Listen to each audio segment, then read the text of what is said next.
Olá a todos, sejam todos bem-vindos a este que é o nosso espaço, BizTalk Podcast, e desde já aproveitar para dizer que é com grande entusiasmo e honra que dou as boas-vindas e anuncio este que é o nosso primeiríssimo episódio a ser gravado. Isso mesmo, primeiro episódio e com certeza o primeiro de muitos que ainda se seguirão.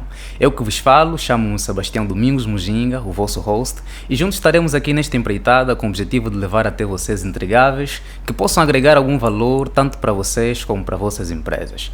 Portanto, estaremos trazendo aqui temas bastante relevantes e atuais sobre o mundo de negócios em Angola, em África e no mundo, pois o objetivo do BizTalk Podcast é essencialmente este: poder levar informações e, acima de tudo, partilhar conteúdos exclusivos, informações e partilhar conhecimento sobre esse vasto mundo de negócios, economia, consultoria e muito mais. E, naturalmente, a gente estará trazendo aqui convidados com os quais a gente terá conversas bastante agradáveis e boas, e hoje, por se tratar da nossa primeira edição, não poderia ser diferente. A gente decidiu trazer alguém muito especial, um convidado que particularmente eu respeito e admiro muito como pessoa e profissional, principalmente pela sua forma peculiar de enxergar a nossa realidade. Mas já eu falo de quem se trata, já eu falo de quem é o meu convidado, mas antes eu não poderia avançar sem antes mencionar que o BizTalk Podcast é patrocinado oficialmente pela empresa de consultoria empresarial BizCounting. BizCounting, análise que gera valor. BizCounting, empresa de consultoria empresarial, nossa parceira, e mais à frente a gente ainda falará muito sobre essa parceria que de fato promete ser uma parceria estrondosa e fenomenal. Então, voltando as atenções para o meu convidado, e como eu já fiz questão de mencionar, o meu convidado é alguém que realmente tem um envolvimento notável na economia, com certeza pelo fato de ser economista e não sou, e possui, sem sombras de dúvidas, um currículo bastante invejável. Então, sem sombra de dúvidas e sem mais delongas, eu quero dar as boas-vindas e agradecer desde já a disponibilidade ao Dr. Manuel Alberto. Dr. Manuel Alberto, muito obrigado por aceitar o nosso convite e, acima de tudo, pela disponibilidade em aparecer aqui nos nossos estúdios. Bom dia ou boa noite, ou quiçá boa tarde, de acordo à hora que tivemos a ser assistido. Eu que agradeço, Sebastião. É com muito prazer e honra que estou aqui para termos esta conversa, que acredito que será útil, na medida em que vamos trazer aqui temas de utilidade, conhecimentos de utilidade profissional relevante, que é uma expressão que eu gosto muito de usar para a classe empresarial, para os empreendedores e todos que exercem papel de liderança nos mais diversos papéis da sociedade. Acredito que iremos trazer aqui coisas muito úteis, portanto é com muita honra que estaremos aqui a partilhar. Nós o que agradecemos, doutor, não é? E fazendo rapidamente um breve retrato sobre o perfil do Dr. Manuel Alberto, para quem não conhece o Dr. Manuel Alberto, Dr. Manuel Alberto é licenciado em Economia e especialista em Comércio Internacional, tem diploma avançado em Agrobusiness, Política Comercial, Estudos de Mercados e Business Intelligence. Participou em várias conferências nacionais e internacionais sobre comércio, investimentos e internacionalização de negócios. É consultor empresarial, é também consultor internacional para questões de desenvolvimento, tendo trabalhado em diversos projetos de assistência técnica financiadas por agências internacionais como a União Europeia e o Banco Mundial. E possui um longo percurso em prestar consultoria institucional em vários órgãos públicos. Dr. Manuel também dedica-se em prestar serviços de mentoria a iniciantes de negócios e é Partner Manager da BizCounting, empresa de consultoria criada em 2014. Então, quando eu disse que realmente o meu convidado tem um currículo invejável, eu não estava a exagerar. Então, Dr. Manuel, mais uma vez, obrigado pela sua presença. Então, diz-nos, doutor, o que há mais a dizer sobre si? Não, nada mais. Inclusive já inflacionaste. Vejo que fizeste um grande esforço de pesquisar o meu perfil. Eu, por natureza, não gosto de fazer autorretrato de mim, mas eu acho que o retrato que fez é mais do que suficiente para, digamos assim, caracterizar este cidadão que aqui está. Na sequência dos nossos encontros que teremos nesse espaço, acho que iremos revelar outras facetas da nossa trajetória profissional, de vida, assim, de forma muito geral. E permita-me dizer, doutor, que em função deste vasto currículo percebe-se logo que o doutor realmente é alguém de múltiplas facetas. E para quem já acompanha o doutor há algum tempo, falo por exemplo de mim, consegue perceber facilmente este envolvimento que o doutor tem na economia, porque particularmente eu já tive a oportunidade de ler alguns artigos seus publicados no jornal Expansão, e ao ler esses artigos a impressão que eu tive é que realmente o doutor tem um conhecimento profundo sobre os problemas da economia angolana. Assim como pergunta de partida, doutor, qual é a análise que faz sobre a conjuntura atual da economia angolana? Bom, analisar a economia angolana, Sebastião, é complexo. Eu digo isso porque o ângulo da análise que às vezes é feito não é o mais certo, e eu vou me justificar. A economia é uma ciência social e os resultados da economia, portanto, da dinâmica econômica, atinge todas as pessoas, portanto, pessoas pobre, rico, classe média, classe alta. E o que faz com que todo mundo tenha voz e vez de falar sobre questões econômicas, da forma, da compreensão que ele tiver, em função do seu senso empírico, ou científico, jurista, sociólogo, historiadores, economista, portanto, todos falam da economia. E a abordagem que é feita, às vezes, não é o mais correto, não é? Portanto, assim, eu disse que a economia é uma ciência social. E as ciências sociais têm várias abordagens. A forma de abordar algo relacionado à engenharia não é o mesmo como se aborda questões de caráter social. Portanto, o ângulo de análise que é feito da economia angolana, em particular, indo na sua resposta, não é o mais correto. Portanto, o que acontece é que todo mundo conhece os problemas da economia, mas ao mesmo tempo ninguém sabe. Essa afirmação que o doutor faz é um bocadinho pertinente. O doutor poderia nos explicar por que pensa desse jeito? Pois o ângulo de análise que é adotado para caracterizar a economia angolana às vezes é um pouco confuso. Porque, veja, existe 3 níveis de analisar um fenômeno social.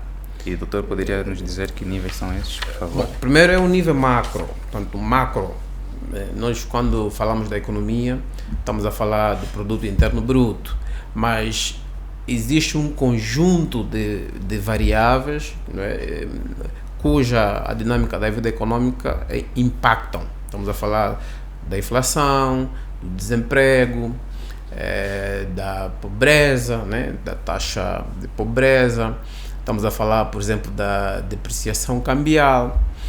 Portanto, todos esses fenômenos, quando nós falamos desses indicadores, estamos a caracterizar a economia numa perspectiva macro. Estamos a falar do todo. Né? Então, essa é uma dimensão de analisar a economia. O segundo nível de análise é uma abordagem sectorial. Portanto, nós, por exemplo, podemos focar a nossa análise na agricultura, né? Depois analisar, por exemplo, a indústria transformadora, o setor de serviços. Precisa de uma caracterização sectorizada, direcionada, não é? Depois existe um terceiro nível de análise, que é analisar na perspectiva de problema. Portanto, os ingleses chamam de Problem Driven Analysis. Portanto, analisar um determinado fenômeno social na perspectiva de problema, né? Por exemplo, nós podemos analisar a agricultura ou o setor da indústria transformadora, mas na perspectiva fazer um mapeamento dos problemas que esse setor enfrenta.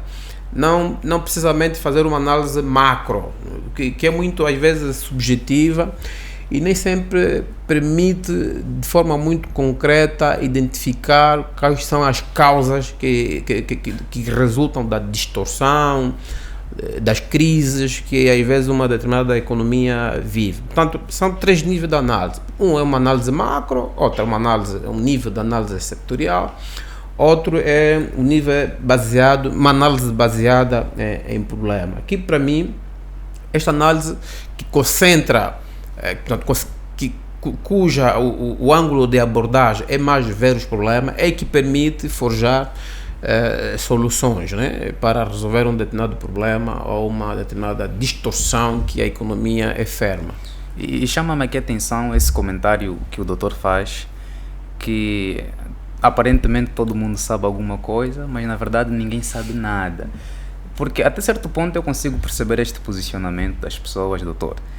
Porque na verdade o que as pessoas querem é simplesmente identificar quais são os reais problemas da economia. Tanto é que nesta abordagem inicial que o doutor faz, o doutor menciona aqui o Problem Driving Analysis, análise do problema.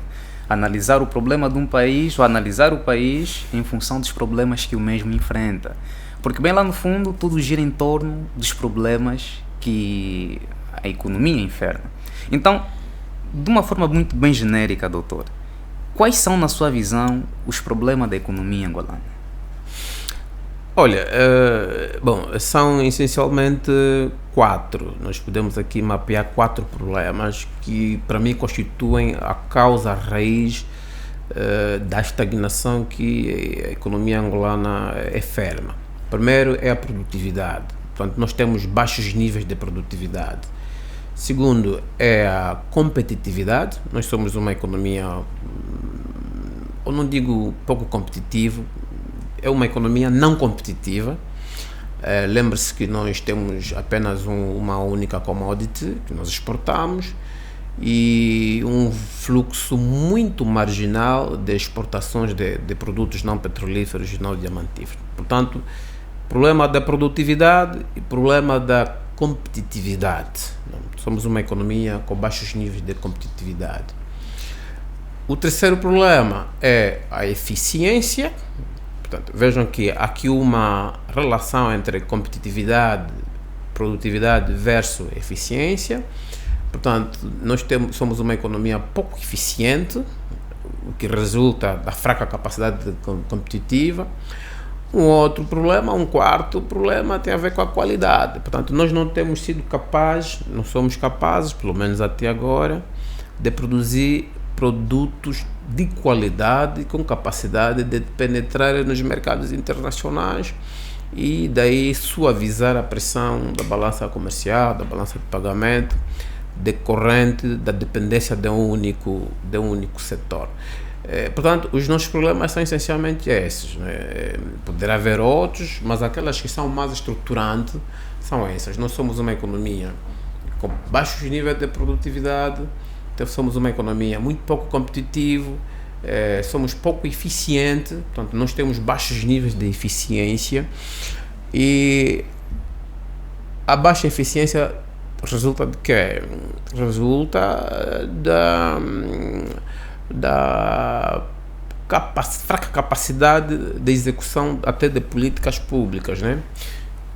Veja, nós tivemos muitos projetos, programas estruturantes, tivemos Angola Invest, mais recentemente tivemos o Prodese, PAC, etc. Há uma série de projetos muito bons, foram iniciativas do governo, que eram supostos gerarem resultados, gerarem impacto, mas elas não geraram. Se nós fizermos um balanço, e para já nós não temos cultura, infelizmente, de fazer avaliação de impacto, mas se fizermos uma análise, vamos ver que esses projetos não contribuíram, não agregaram valor, não contribuíram, portanto, nas mudanças estruturais, nas transformações estruturais que o país muito precisa. Isso resulta de quê? Da fraca eficiência na execução dos projetos, não é?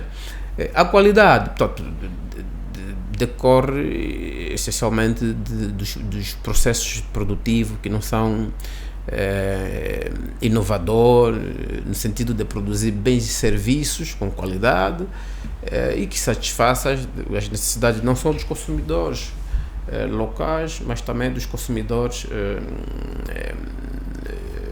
externos, né? Aqui falando no âmbito das exportações, que tem um nível de exigência muito mais elevado, se calhar em comparação conosco. Portanto, são esses 4 problemas, de forma mais objetiva: eficiência, baixos níveis de eficiência, fraca competitividade, baixos níveis de produtividade e não sermos capazes de produzir bens e serviços de qualidade. Portanto, esses são os problemas estruturantes que eu posso aqui elencar de forma muito geral.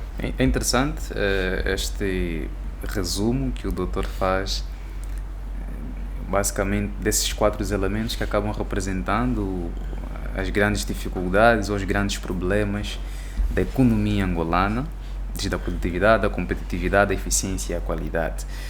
Mas agora nós queremos olhar nessa perspectiva de solução, doutor. Uma vez identificados os problemas da economia da angolana, de quem recai a responsabilidade de apresentar a solução desses problemas, doutor? O governo ou as empresas? Olha, uma questão interessante. Primeiro, deixa-me dizer, Sebastião, que esses 4 problemas que eu fiz referência, elas impactam tudo. Portanto, impactam o emprego, impactam os preços, a inflação, portanto, impacta o crescimento econômico. Portanto, o fracos nível de produtividade faz com que o país não tenha capacidade de produzir bens e serviços suficiente com os recursos que são alocados, portanto, produzir bens e serviços para satisfazer aquilo que são as necessidades do mercado, né? Portanto, a produtividade, a eficiência, a competitividade, ela depois tem impacto nas principais variáveis macroeconômicas, que é o emprego, inflação, portanto, inflação e estabilidade dos preços, o crescimento econômico e, inclusive, o equilíbrio externo, não é? Agora, a resposta à sua questão é quem deve resolver esse problema. Portanto, primeiro, isso passa pelo investimento. E quem deve fazer o investimento? Se calhar essa é a questão-chave. Portanto, o que é preciso para o país ser competitivo? O que é preciso para o país elevar os seus níveis de produtividade? O que é preciso para o país ser mais eficiente e produzir bens de qualidade? Exatamente. É preciso fazer investimento. Bom, e quem é que deve fazer investimento?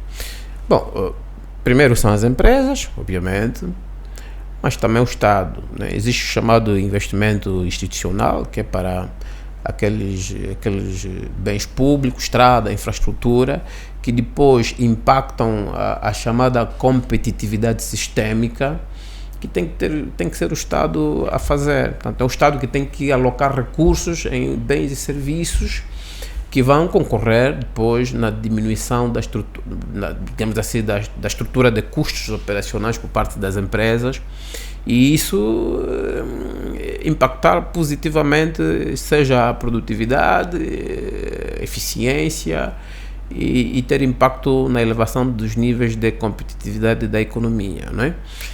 Mas as empresas também precisam fazer investimento na melhoria dos seus processos. Aqui já estamos a falar da inovação, não é? Portanto, se por um lado existem investimentos estruturantes que tem que ser o Estado a fazer, mas existem aqueles investimentos que tem que ser as próprias empresas a fazerem, as empresas precisam investir na melhoria dos processos, investir em pesquisa e desenvolvimento para inovar, no sentido de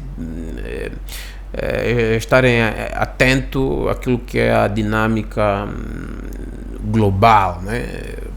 Em termos de oferta e procura de bens e serviços. Pois, e percebe-se aqui, nesta análise que o doutor faz, que existe um denominador comum, tanto entre o que a empresa e o governo ou o executivo precisa fazer para responder a esses que são os problemas da economia. E sublinhamos aqui este denominador comum, que é o investimento. E não é coincidência, obviamente, porque hoje, nesta nossa primeira edição do BizTalk Podcast, nós selecionamos o tema investimento como nosso tema de hoje. Portanto, essencialmente, a gente estará aqui falando da importância do investimento para o crescimento e desenvolvimento econômico do país. E mesmo antes de começarmos a falar sobre como as empresas, como o executivo deve fazer o investimento, vamos começar com a base, doutor. Assim, de forma muito breve, o que é o investimento? Olha, Sebastião, o que é o investimento? Nós vamos aqui adotar uma abordagem microeconômica, né? Portanto, uma perspectiva de investimento produtivo, porque existe muitos tipos de investimento. Nós podemos, o Sebastião pode investir em ativos financeiros, também é um investimento, Se tu tiveres excedentes na sua conta bancária, podes aplicar um depósito a prazo, podes comprar títulos ou obrigações de tesouro. Estamos a falar ativos, investimentos sem risco, essencialmente. Isso tudo é investimento. Existe uma categoria de investimento que é investir em bens, digamos assim, imobiliário, né? Tu podes comprar uma casa e depois essa casa vai gerar fluxos contínuos através de renda. Isso também é uma categoria de investimento. Pode comprar ações de uma empresa, também é um investimento. Bom, mas a perspectiva que nós vamos adotar aqui é aquele investimento produtivo, né? Investimentos, e este investimento é definido como um processo de alocação de recursos para a aquisição de bens de equipamento, né? Comprar ferramentas, máquinas, terreno, edifício. Portanto, é alocar recursos financeiros na aquisição de um conjunto de equipamentos para a produção de outros bens, portanto, bens de consumo final ou consumo intermédio. Portanto, isso aqui é o investimento, né? Na perspectiva do investimento produtivo, que é que nos interessa aqui, peço desculpa. Portanto, é a alocação de recursos na aquisição de bens, equipamento, ferramentas, edifício, terreno, né, com o objetivo de produzir outros bens e serviços de consumo final ou consumo intermédio, portanto, para produzir arroz, bens alimentares, vestuário. Portanto, todo esse tipo de investimento, chamado de investimento produtivo, investimento na economia real, é que vai ser foco da nossa análise. Portanto, este investimento é isto. Então, deixar claro que o investimento está-se aqui apontado como o principal mecanismo utilizado para, obviamente, combater os problemas da economia. Então, em função disto, doutor, qual é a relação que existe entre investimento e o crescimento econômico? Olha, primeiro, o que é crescimento econômico? O crescimento econômico resulta da produção de um conjunto de bens e serviços, não é? Vezes os preços praticados num determinado período, normalmente um ano, o que vai resultar naquilo que chamamos de produto interno bruto, né? Portanto, o crescimento econômico consiste no aumento da oferta de bens e serviços, né? Isso é que é crescimento econômico. E como é que esse crescimento se processa? Tem que haver produção. Portanto, primeiro tem que haver produção, né? E não há produção se não houver investimento. Está a perceber? Portanto, o crescimento resulta do aumento da produção de bens e serviços. Bens e serviços que satisfazem necessidades reais: alimentação, vestuário, habitação, etc. E o aumento desses bens e serviços, ela só ocorre se houver aumento de investimento. Portanto, o que é preciso ter aqui em conta é que a economia está subjacente ao princípio da recorrência, né? Portanto, há bens a serem amortizados, né? Máquinas, equipamentos a saírem do uso, que há necessidade de renovação do estoque do capital. E o estoque do capital processa-se através de investimentos, de novos investimentos, né? Ou renovação ou substituição, né? Portanto, a manutenção da produção de bens e serviços, ou o aumento, é que vai assegurar o crescimento econômico. Portanto, há uma relação intrínseca. Não há crescimento econômico se não houver investimentos, considerando que o crescimento econômico resulta do aumento da produção de bens e serviços. Olha, não há aumento da produção se não houver se não houver investimento, né? Ou seja, há um processo, é um fluxo contínuo em que determinados bens estão a ser amortizados, portanto vão perder capacidade de produção e a necessidade de substituí-lo. E mais do que substituir, é preciso incrementar. Portanto, o crescimento econômico tem uma relação intrínseca. Uma economia que não registra o fluxo de investimento estagna, fica no estado de estagnação, ou até recessão econômica, como nós fomos assistindo, temos estado a assistir nos últimos... Obviamente a economia está na fase de recuperação, mas a economia teve recessão durante 5, 6 anos, resultou precisamente da fraca confiança dos agentes econômicos que não foram fazendo investimento de substituição ou de expansão para que isso concorresse no aumento da produção de bens e serviços e, consequentemente, no crescimento econômico, né, da riqueza de forma global. E o doutor faz aqui um comentário bastante interessante que chama-me muito a minha atenção, que o doutor diz que não há crescimento econômico sem investimento. E isso obrigatoriamente remete-me a fazer uma pergunta que tem a ver com o volume de investimento, doutor. Qual é que deve ser o volume de investimento necessário para o país atingir alguma autossuficiência na produção de bens e serviços que satisfaçam as necessidades dos mercados? Bom, essa questão é interessante, mas antes de responder a esta pergunta, deixa-me só fazer aqui uma adenda na resposta anterior. É o seguinte, Sebastião, a teoria econômica fala muito do capital, né? Sendo que a disponibilidade do fator capital constitui a principal condição limitante do ritmo e do potencial de crescimento, portanto, de um país, não é? Portanto, por isso é que o processo de desenvolvimento está implicitamente ligado ao processo chamado acumulação de capital, né? Portanto, uma economia que não acumula capital, obviamente ela não cresce. Agora, indo à sua questão, qual deve ser o volume de investimento? Essa é uma questão desafiante. Isso carece de estudo, para começar. Tem que se fazer estudo estudo profundo que permite de facto aferir ou estimar o volume de investimento necessário para o país alcançar a autossuficiência, né? Muito sinceramente não sei.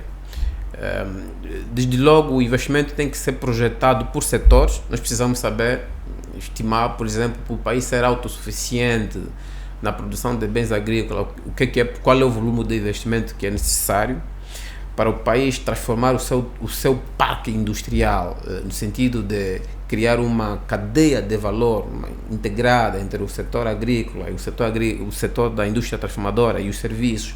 Qual é o volume de investimento necessário? Portanto, o investimento necessário ela tem que ser sectorizado, tem que ser analisado numa perspectiva do setor, aqueles setores da economia real. É algo que pode ser feito, mas devo lhe garantir que não será pouco volume. Requer de facto um fluxo de investimento significativo que não pode ser feito num só ano. Obviamente isso tem que obedecer um ciclo, pode ser de 5, 10 anos, mas isso é estimável. Portanto, nós temos instrumentos, ferramentas estatísticos e econométricos que permitem de alguma forma estimar o volume de investimento que pode ser necessário para o país atingir a autossuficiência, não a 100%, porque não há nenhum país que é 100% autossuficiente na produção de bens e serviços, mas pelo menos ter autossuficiência, estamos a falar em torno de 70%, 80%, que já era bom, né? Se nós produzirmos 80, 60 e tal % do que nós consumimos, já é bom, né? Atingimos aí um certo equilíbrio, e isso já ia suavizar de alguma forma a pressão das reservas internacionais, dessa dependência excessiva que nós temos de importações, né? É isso. Portanto, isso carece de estudo para se estimar o valor necessário, o volume de investimento necessário para nós atingirmos a autossuficiência e alcançarmos elevados níveis de produtividade. Veja que o investimento, Sebastião, não é só em equipamentos, máquinas, mas também, sobretudo, do capital humano, né? Porque a questão da produtividade, obviamente, a produtividade também tem muitas dimensões de análise, há muitas métricas, mas a produtividade, a literatura econômica, quando fala da produtividade, a principal produtividade está associada com a mão de obra, né? que é a capacidade de execução de tarefas com a velocidade, com maior rapidez, mas por parte da pessoa, né? Dos trabalhadores, isto está associado ao capital humano, né? Às habilidades físicas e intelectuais.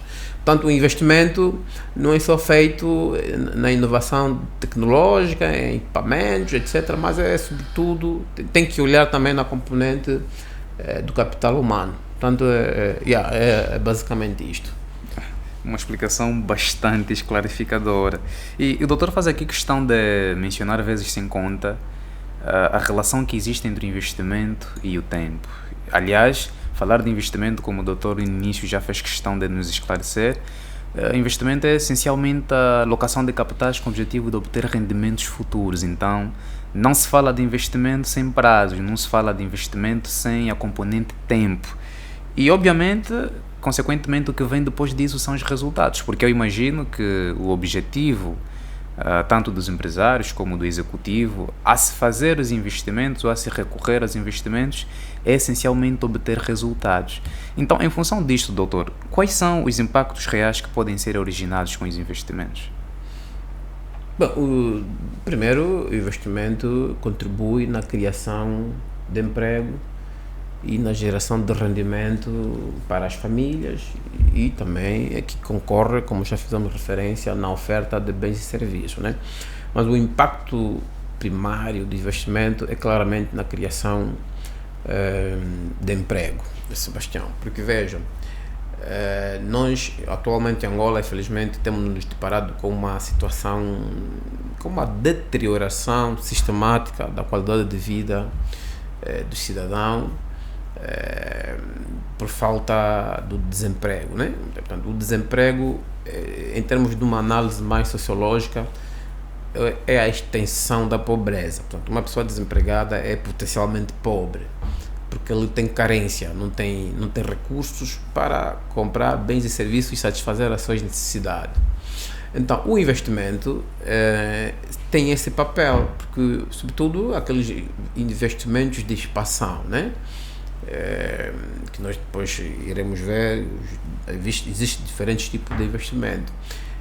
Mas quando há um investimento, a princípio há maior probabilidade de criação de postos de trabalho, porque quando há uma nova fábrica, nova indústria, enfim, quando um empresário toma a decisão de aumentar a sua capacidade de produção, significa que ele precisa comprar novos equipamentos e construir novas instalações. Então, a primeira coisa, nesta mobilização de recursos, um dos recursos necessários que concorre para a produção de um bem e serviço é a mão de obra, é a pessoa, né?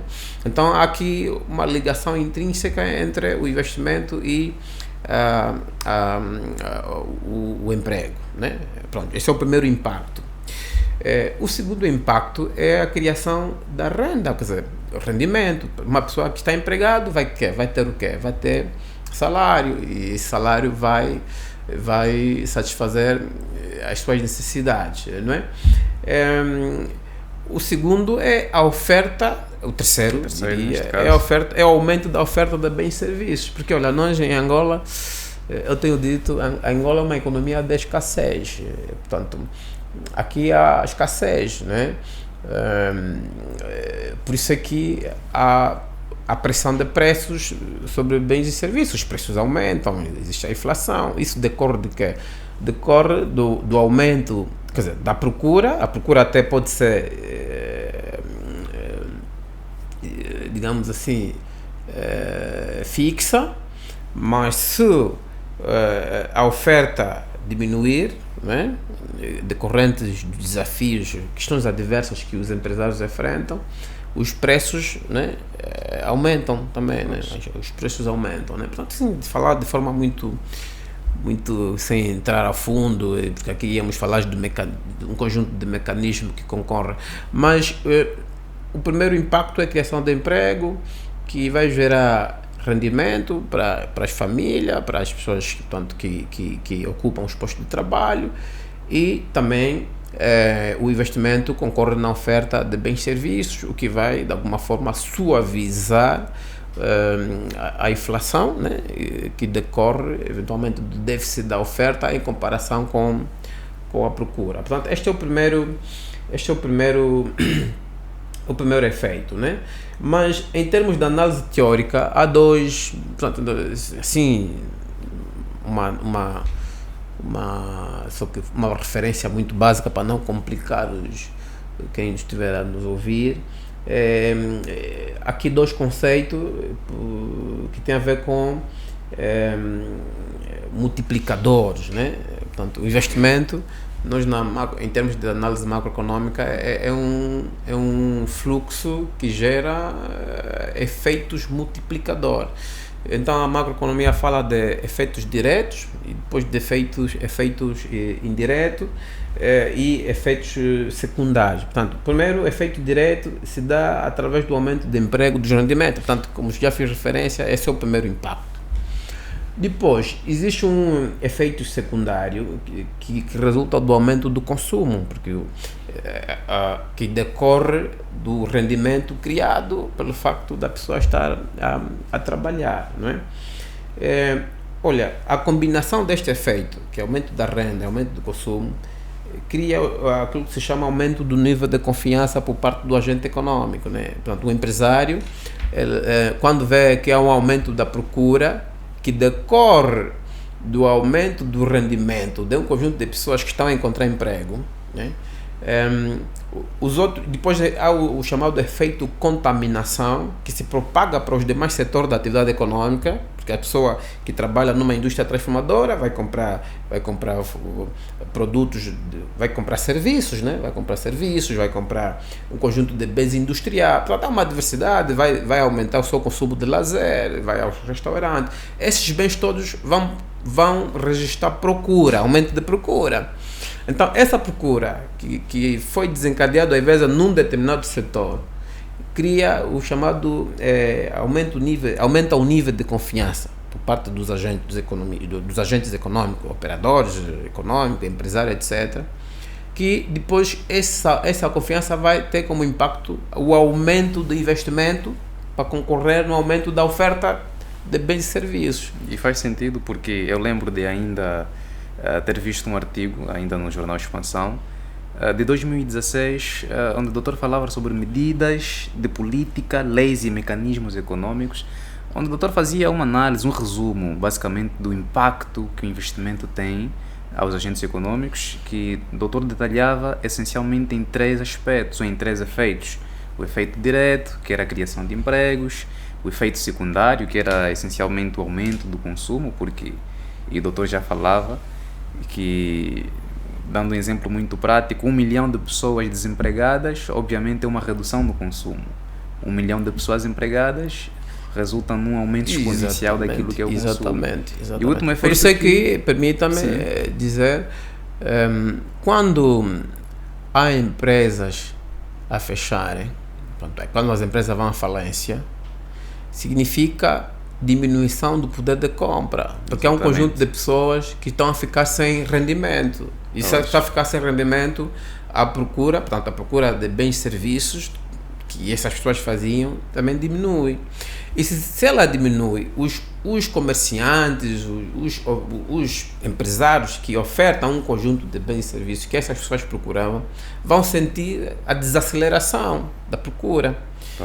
Isso é que cria o chamado ciclo vicioso.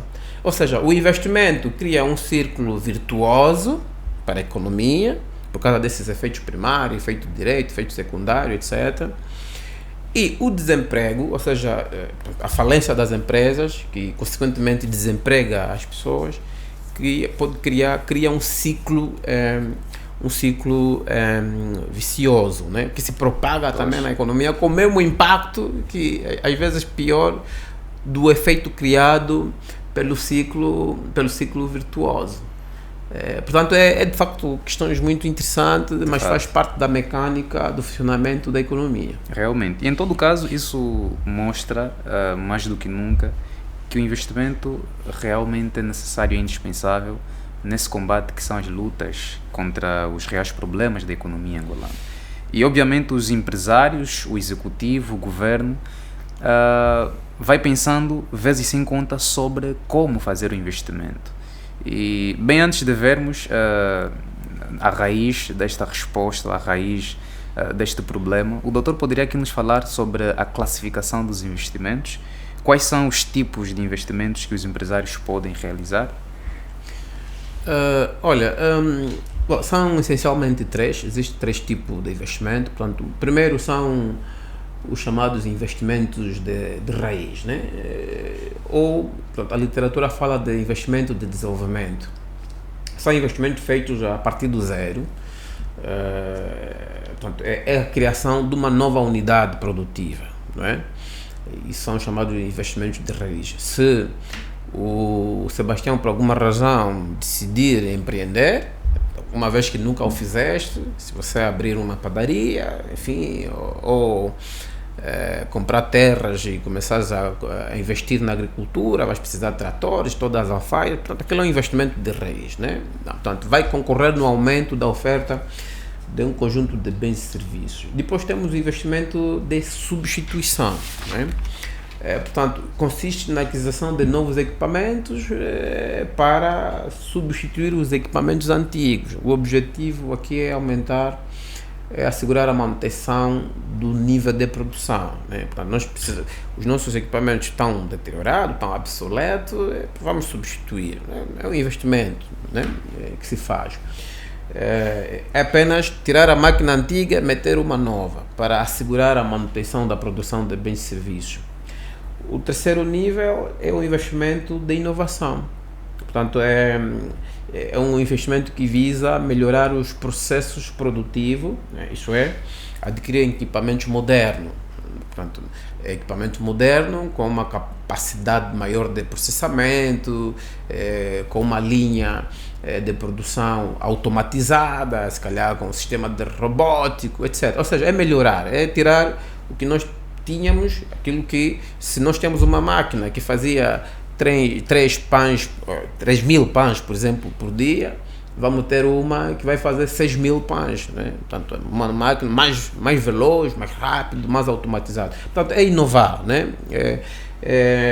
Esses são os três tipos de investimento. Portanto, investimento de raiz, que é feito do zero, investimento de substituição e investimento de inovação. Portanto, ao nível microeconômico, as empresas realizam esses três tipos de investimento. Investimento de raiz, investimento de substituição, né, do equipamento e o investimento de inovação. E aproveitando ainda essa deixa, doutora, ressaltando mais uma vez aqui o currículo do Dr. Manuel Alberto, uma vez que o doutor é consultor para aspirantes a novos negócios, a pessoas que estão interessadas em fazer investimentos, o doutor poderia aqui nos elucidar como uma forma de tipificar o ABC de como é feito ou qual é o processo para a realização de um investimento? Bom, olha, pois é, que é questão interessante. Primeiro, o investimento tem que ser baseado por um estudo prévio. O documento para suportar a decisão de investir é o estudo de viabilidade, né? Mas deixa-me dizer, em termos de análise microeconômica, o investimento é uma decisão estratégica. Portanto, acho que é a decisão estratégica mais importante que um empresário deve tomar, um empresário ou um empreendedor. Todas as dores psicológicas, ou seja, todos aqueles constrangimentos, desafios decorrentes do processo de empreender, elas começam quando o empresário, digamos assim, toma a decisão de investir, não é? Porque nesta fase já foram impactados recursos, já compramos o terreno, já compramos equipamento, já aplicamos recursos. Portanto, o processo está já a decorrer, a decisão já foi tomada. Daí ser importante que a decisão de investir, ela tem que ser suportada por um processo rigoroso de análise, não é? Eu penso que é precisamente aqui que entra a questão do estudo de viabilidade. É aqui onde entra o estudo de viabilidade. Portanto, aqui tem que fazer uma análise de diagnóstico, uma análise de mercado, tem que formular uma estratégia. Portanto, aquilo que eu chamo de conferir algum nível de cientificidade na gestão do negócio é isto. Portanto, o rigor da análise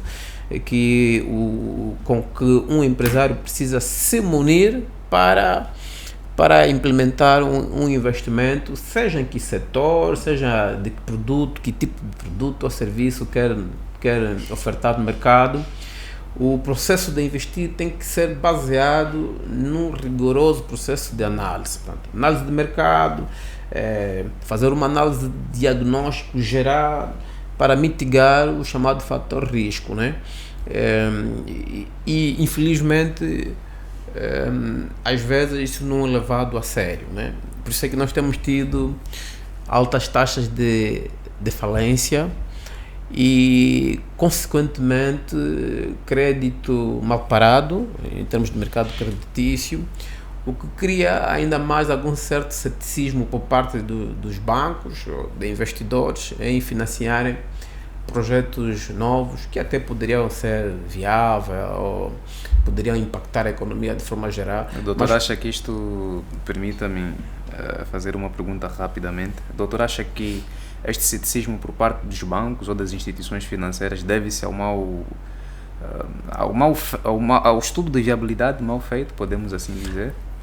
Olha, pois, os argumentos, quando se interpela gestor de bancos e se aborda a questão do financiamento, que os bancos já apresentam resistência em financiar projetos, os argumentos que ele diz é que os estudos de viabilidade, os projetos que entram não têm qualidade.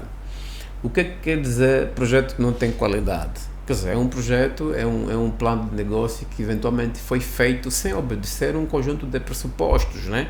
Que faz com que um analista de crédito, um potencial investidor, ele diz, não, esse sujeito, esse empresário fez trabalho de casa e as previsões que estão nesse plano de negócio obedecem, estão ancorados nos pressupostos macroeconômicos, teve em conta todos os fatores do meio envolvente contextual e tem consistência da análise e, portanto, pode ser financiável. Quer dizer, quando um estudo de viabilidade não obedece esses pressupostos, então surgem esses argumentos por parte dos bancos de que os projetos que entram não têm viabilidade. Mas onde é que os empresários, uma vez que essa é uma preocupação genérica, e eu atrevo-me a fazer essa pergunta porque eu penso que seja a preocupação de muitos empresários. Então, onde é que os empresários podem encontrar esta possibilidade de terem estudos de viabilidade bem feitos? Bom, pronto, eu não quero puxar a brasa na minha sardinha, mas em Angola já existe, digamos, um mercado, mas empresas de consultoria como a nossa, empresa idônea, com pessoas idôneas, com uma formação muito sólida, que prestam serviços de consultoria consultoria empresarial de forma geral e na elaboração de estudos de viabilidade de forma particular. Portanto, o que é que acontece? O que acontece é que e eu falo da nossa experiência, pelo menos já agora não, mas no início, os empresários normalmente pensam que um estudo de viabilidade é algo que se faz em 24 horas, qualquer um plano de negócio e o dia seguinte eu já quero, né? Não, um estudo de viabilidade é algo sério, é algo que tem que ser feito com cabeça, tronco e membro. Eu tenho visto ali, infelizmente, eu não tenho nada contra, mas pessoas nas redes sociais a publicarem, fazerem oferta de elaboração de plano de negócio em menos de 24 horas, já com template, que você só põe aí os dados e já está. Quer dizer, estudo de viabilidade sério não é feito assim. Um plano de negócio obedece um conjunto de passos, não é? Que não é em um dia, em menos de 24 horas, eu tenho um plano de negócio. Não. Plano de negócio é algo muito sério. Quer dizer, eu fazer um documento que me ajuda a mobilizar recursos e que também tem que servir de guião para a implementação do meu projeto, eu não posso fazer isso em menos de 24 horas, 2 dias, 3 dias, né? O que ocorre, às vezes, é isto, né? Portanto, a qualidade do estudo de viabilidade depende muito do nível de envolvimento, tanto do empreendedor, como do especialista que estiver a elaborar o próprio estudo de viabilidade. Portanto, que é ponderar todos os fatores determinantes que podem concorrer no sucesso ou no fracasso de um plano, de uma ideia de negócio, ainda como ideia, que está a ser tirado da cabeça para o papel, do papel para a implementação. Então, um conjunto de passos, no que estamos a falar, a compreensão do contexto macroeconômico, a própria conceptualização do negócio, desde visão, missão, objetivo, etc. Depois, o dimensionamento das operações, porque, olha, o estudo de viabilidade é feito em 3 dimensões. Primeiro, o estudo de viabilidade é a análise econômica, financeira, depois viabilidade técnica, não é?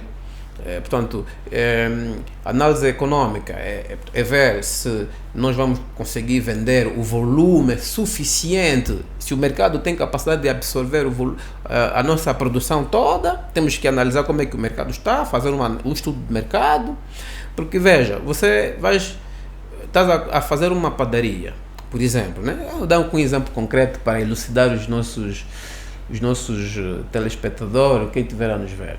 Eu vou montar uma padaria, desculpe, e vou dizer que vou produzir 1000 pães. E você está a assumir no seu plano de negócio que tu vais vender os 1000 pães. Exato. Não. Quem te dá garantia que o mercado precisa de 1000 pães? Às vezes o mercado só precisa de 500. Às vezes o mercado só precisa de 300 pães. Está a perceber? Porque já tem outros ofertantes, já tem outros a fornecer. Às vezes o déficit daquilo que o mercado precisa são 200 pães. Mas você tem que fazer esse estudo. Isso faz-se, tem instrumentos próprios, calcular a elasticidade, procurar rendimento, analisar as estatísticas, não é?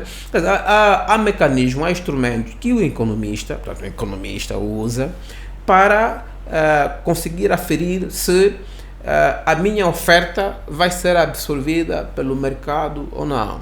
É? Portanto, isso é análise econômica. Depois, a análise financeira é ver se a empresa, o negócio vai gerir os cash flow suficiente para fazer cobertura do serviço da dívida, se o projeto foi financiado com empréstimo, por exemplo, fazer a cobertura dos custos operacionais, salário, compra de matéria-prima, etc. E, portanto, assegurar a manutenção de forma sustentável da produção, né? Portanto, tem que gerar cash flow, que é dinheiro, né? Suficiente para fazer a cobertura de várias rúbricas, né? O financiador, trabalhador, pagar imposto e todas as obrigações subjacentes a um negócio. Depois temos a componente do dimensionamento técnico, né? Os equipamentos, eu tenho que comprar uma estrutura de maquinarias que não venha a dar espaço à ociosidade. O que ocorre é que as pessoas às vezes investem em maquinarias, depois o nível, a capacidade de produção fica muito abaixo de 30%, 20%. Ou seja, não soube dimensionar, né? E aqui entra a questão então do dimensionamento, depois a viabilidade técnica, os equipamentos necessários, que eu preciso usar, portanto, na minha estrutura de produção. Aqui um conjunto de fatores que requer um estudo profundo, pormenorizado, para depois termos um plano de negócio com cabeça, tronco e membro e que seja de facto financiável e que ofereça confiança ao investidor, né? No caso, seja ele banco ou seja ele um parceiro que queira entrar no negócio, né? E é basicamente isso. Bom, foi uma explicação realmente esclarecedora. E para terminar, doutor, como é que está a Biscounting e quais são as perspectivas que a Biscounting tem daqui nos próximos 5 a 10 anos? Nós queremos impactar, nós queremos muito agregar valor, Sebastião. Eu tenho dito que o mundo de negócio não tolera amadorismo, não é? E um dos nossos objetivos é claramente ajudar a classe empresarial a conferir algum nível de cientificidade, né? na gestão dos negócios. Fazer negócio é ciência aplicada. Nós, por detrás de um Mark Zuckerberg, por detrás de um Elon Musk, agora que é o homem do momento, há um batalhão de consultores, há um batalhão de cientistas, engenheiros na área financeira, economistas, marketing, etc.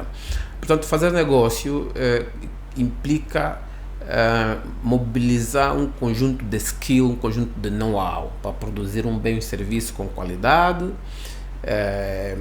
e o que nos permite competir no mercado, seja nacional como no mercado internacional. Portanto, o que nós estamos a fazer é, de facto, preparar pacotes de consultoria diferenciados para ajudar os empresários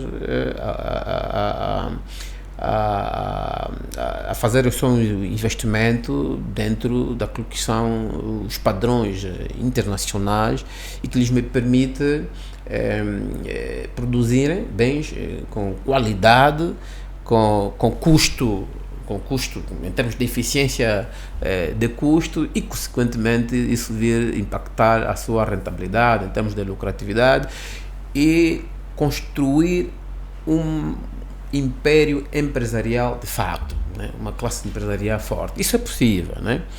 E nós, Discount, enquanto empresa de consultoria, temos esse propósito. Nós próprios nos propusemos, passo a redundância, esta missão, e o nosso objetivo é essencialmente este: é educar o nosso público-alvo, educar no bom sentido, no sentido de trazer conteúdo, elucidar determinados aspectos que às vezes parecem um bicho de sete cabeças, em termos de inteligência empresarial, inteligência competitiva, e fazer com que os empresários evitem aquilo que eu chamo de diagnóstico ingênuo, né? Quando estão a implementar os seus negócios, de forma a assegurar que a decisão de investir por parte dos empresários seja apoiada com fatos, né? Fatos constatáveis, métricas, e assegurar a manutenção e o crescimento dos seus negócios, né? Portanto, esse é o nosso objetivo, esse é o desafio que nós nos propusemos, e é isso que nós vamos fazer nos próximos tempos. E nós, a BizTalk, temos esse mesmo comprometimento em poder fornecer aos nossos seguidores, aqueles que nos acompanham, as informações necessárias sobre esse vasto mundo de negócios, economia e muito mais. Então nós queremos aqui agradecer ao Dr. Manuel Alberto por essa rica e esclarecedora conversa sobre investimento, e esperamos obviamente ter o doutor nas nossas próximas edições. Obrigado, Sebastião, assim será.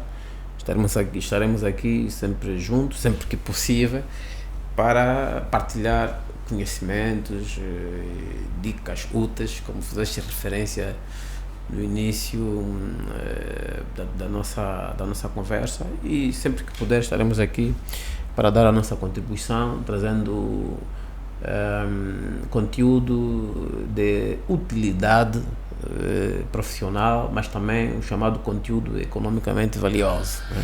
Nós agradecemos muito ao Dr. Manuel Alberto. Então estamos a colocar aqui um ponto final, e temos a certeza de que ficou claro essa abordagem que a gente fez sobre investimento, a importância do investimento para o crescimento e desenvolvimento econômico do país.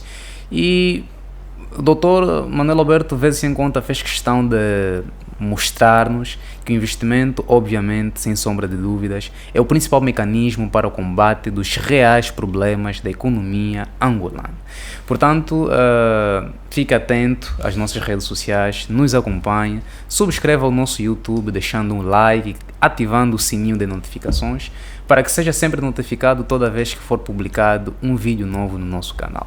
Portanto, nós estamos a nos despedir, mas prometendo voltar dentro de 7 dias. E até lá, let's talk about business.